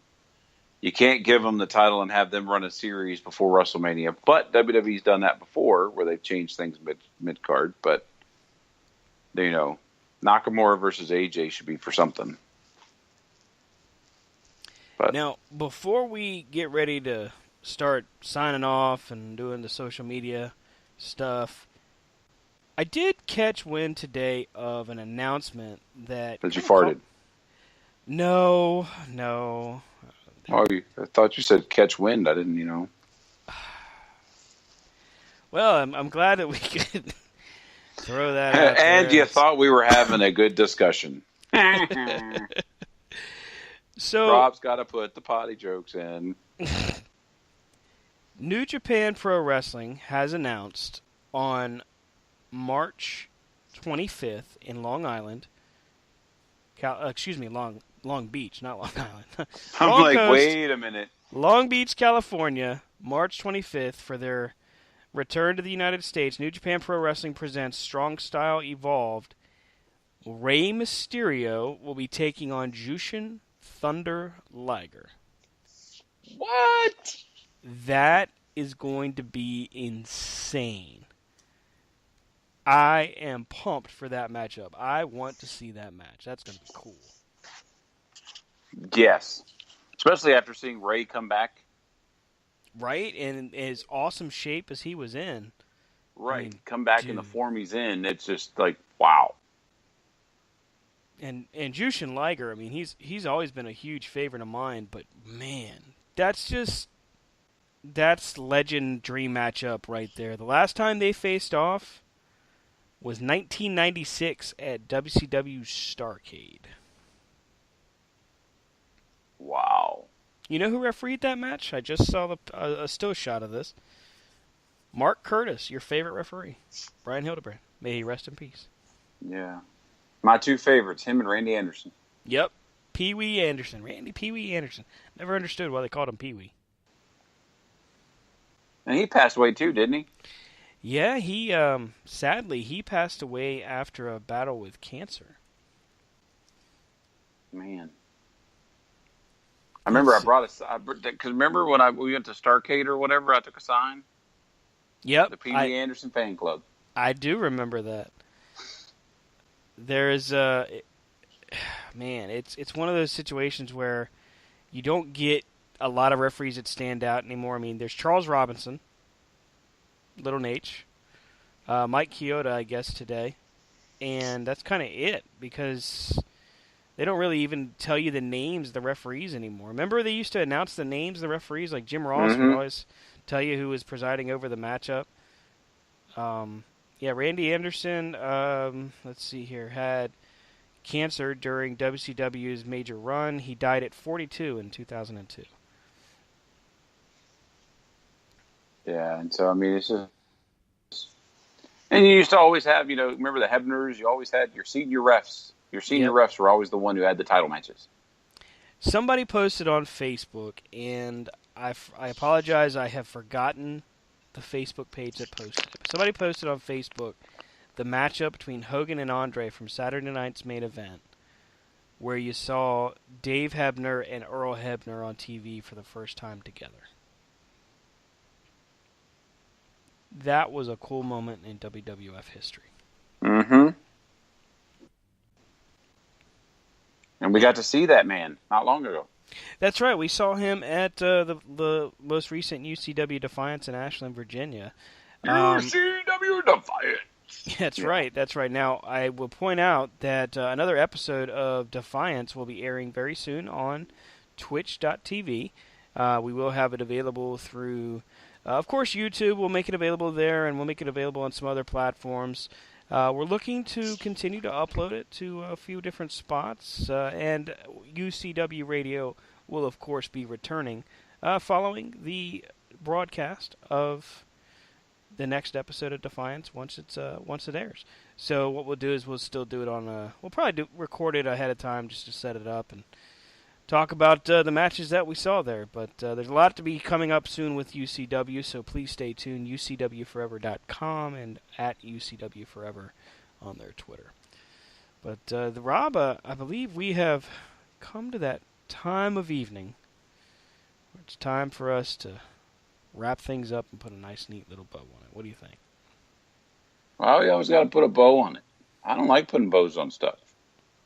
Well, I have daughters, and they like bows. I'm sorry. Well, I mean, I truly think my daughter, like, she doesn't put her hair up anymore. I truly believe because it's all the time when she was a baby that they put her hair up, and she's like, now I can make my choice. You know, like, you're like, do you want to put your hair up? She's like, no, I'm good. You know, that there may be some validity to that because my daughter does the same thing. My youngest daughter will refuse ponytails now and refuse bows and hair things if she can help it because she does not like that. So maybe you're right. Maybe our kids. See, we are talked about truly everything tonight. See? Yeah. We talked about our kids. Talked about New Japan. We talked about wrestling. We talked about racing. We talked about drinking. Yeah, we talked about everything. Yeah. Man, this has been like a cornucopia of topics here on Corner to Corner. It's been a cornucopia of corner to corner. Daggone right. A virtual plethora of topics. Corner to corner cornucopia. There you go. Hey, I like it. We got to put that on a shirt. Put it on a shirt. We can do that. Hashtag corner to corner cornucopia. Wow. Say that 5 times fast. Good luck spelling it correctly. I can't spell cornucopia. I wouldn't even try. Like corna, whatever. Yeah, copia. All right. Well, hey, you can catch up with Corner to Corner on the social media platforms like Facebook, Twitter, Instagram. Instagram is Corner, the number 2, and Corner. Facebook is Corner to Corner Show. That's our fan page. You can always check out Corner to Corner Wrestling at cornertocornerwrestling.com. Send us an email at cornertocornerradio@gmail.com and follow us on Twitter at C2C Radio Show. That's C, the number 2, then C Radio Show. To catch up with all of our tweets, keeping you up to date on the show and the happenings. Of course, you can follow me on Twitter at Stan from Krypton and Facebook at Stan Grubb. What about you, Rob? Well, we have new T-shirts coming out very soon. Da-da-da! Da-da-da-da. That will be available on our website. Yay! If you would like one. We had a batch made, but there was kind of like, you know, hey, it's the first time we made T-shirts, so we live and learn. But the next batch will be coming out very soon. Hopefully I'll be picking them up this week, and they'll be available via PayPal on our website. T-shirts. Cheap plug. Ha, ha. Woohoo! Oh, I guess it's not a cheap plug when it's our show, but yeah.